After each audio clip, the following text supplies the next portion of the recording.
Hi, I am Dr. Pratik Thakur. I am a plastic and cosmetic surgeon, and today I want to talk about a very common topic, lipomas. Lipoma अगर हम simple शब्दों में कहें तो वो होती है चर्बी की गांठ, यानी कि अ लंप ऑफ फैट जो कि आपके स्किन के जस्ट नीचे रहता है। अब आमतौर पे पेशेंट्स जब हमारे पास आते हैं लाइपोमा की कंप्लेंट्स लेके, तो वो उनकी दो चार इंपॉर्टेंट कंप्लेंट्स होती हैं। पहली तो ये कि वो बताते हैं कि कुछ स्वेलिंग्स हैं जो पूरी बॉडी में धीरे धीरे करके इंक्रीज़ हो रही हैं, जो कि दिखने में अच्छी नहीं लग रही हैं, प्रोमिनेंट हैं। किसी किसी को ये स्वेलिंग्स में पेन होता है, अराउंड 10 to 15% को। स्पेसिफिकली ये पेन उन स्वेलिंग्स में होता है अगर कोई लाइपोमा आपके बैक में है, जो कि सोते टाइम आपको दब रहा है, या फिर कई बार लोगों के हाथों के इस तरफ नीचे की तरफ होता है, जब वो कंप्यूटर पे अपना या लैपटॉप पे अपना ऐसे हाथ रखे हुए टेबल पे, तो वो प्रेशर की वजह से भी उसमें पेन होता है। So these are some common symptoms for a patient जिसको कि लाइपोमा की समस्या रहती है। लाइपोमा आपकी जनरल एज ग्रुप यानी कि 10 to 15 ईयर्स से लेके अप टू 45-50 ईयर्स की एज में कभी भी आ सकते हैं और बॉडी के किसी भी एरिया में आ सकते हैं। किसी किसी पेशेंट को सिर्फ कई बार एक या दो लाइपोमास होते हैं जो वही साइज़ में बढ़ते रहते हैं। किसी किसी पेशेंट्स को आई हैव सीन कि 50, 60, 70, इवन मोर देन 100 लाइपोमास पूरी बॉडी पर रहते हैं। लाइपोमा का कोई स्पेसिफिक कॉज नहीं है। लाइपोमा एक sort of a genetic problem है, जब हमारी बॉडी की जीन्स में कुछ चेंजेस आते हैं जिसकी वजह से बॉडी फैट को एक लेयर में ना जमा करके उसके क्लम्प्स बना देती है। सो ये स्किन के जस्ट नीचे रहता है कॉमनली। अब लाइपोमा कुछ बार फैमिलीज़ में भी देखा गया है। किसी किसी को होता है कि मेरे दादा को, नाना को या पेरेंट्स को भी लाइपोमा थे, तो in those cases basically we consider that lipoma may be familial also, but usually it has a genetic component attach to it.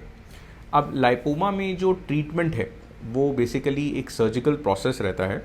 Lipoma की सर्जरी में हमारा जो एम है, the aim is not that we have to remove all the lipomas from the body, that is I don't think that is possible, but the aim रहता है वो ये रहता है कि जो आपके एस्थेटिकली अनअपीलिंग लाइपोमास हैं, जो दिखने में अच्छे नहीं लग रहे हैं, जिसकी वजह से आप कई बार फुल स्लीव्स की शर्ट नहीं पहन पाते हैं, काफ़ी पेशेंट्स ये बोलते हैं हमको, तो उन लाइपोमास को बेसिकली हम निकाल देते हैं। जो निकालने का प्रोसेस होता है उसमें भी अब काफ़ी चेंजेस आ गए हैं। In olden times we use to make a very big cut. एक सिंगल लाइपोमा का जितना साइज़ होता था उतना ही बड़ा उस पर हमको कट लगाना पड़ता था।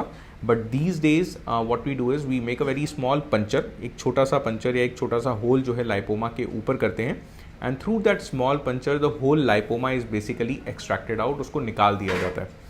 तो जहाँ जहाँ पे लाइपोमास होते हैं वहाँ पे ऐसे छोटे छोटे पंचर या छोटे छोटे होल्स होते हैं, and because these are very small in size, तो इससे आपकी हीलिंग बहुत फास्ट रहती है। इनफैक्ट जो भी आपकी रूटीन एक्टिविटीज़ हैं वो आप सेम डे से कर सकते हैं। नेक्स्ट डे से आपने सब ऑफिस जा सकते हैं, all sort of work and activities you can do. अगर आप कुछ वर्कआउट्स करते हैं, एक्सरसाइज करते हैं like gymming, jogging, running, then those activities you might have to avoid for 10 to 12 days, but इसके अलावा अलग से कोई मेजर प्रिकॉशन इसमें नहीं होता है। जहाँ जहाँ लाइपोमास के लिए हम होल्स करते हैं, छोटे छोटे पंचर्स करते हैं, वहाँ पे बेसिकली एक स्टिच लगता है हर लाइपोमा के एक एक्सीजन पे, single stitch. And I am a plastic surgeon, तो जो स्टिचेस हम यूज़ करते हैं वो बहुत फाइन क्वालिटी के होते हैं, आपके हेयर से भी पतले रहते हैं, ताकि उसका जो निशान है वो मिनिमल है। So ultimately you are left with a very small और very tiny small scratch like scar, जो कि टाइम के साथ 60 to 70% तक फेड कर जाता है।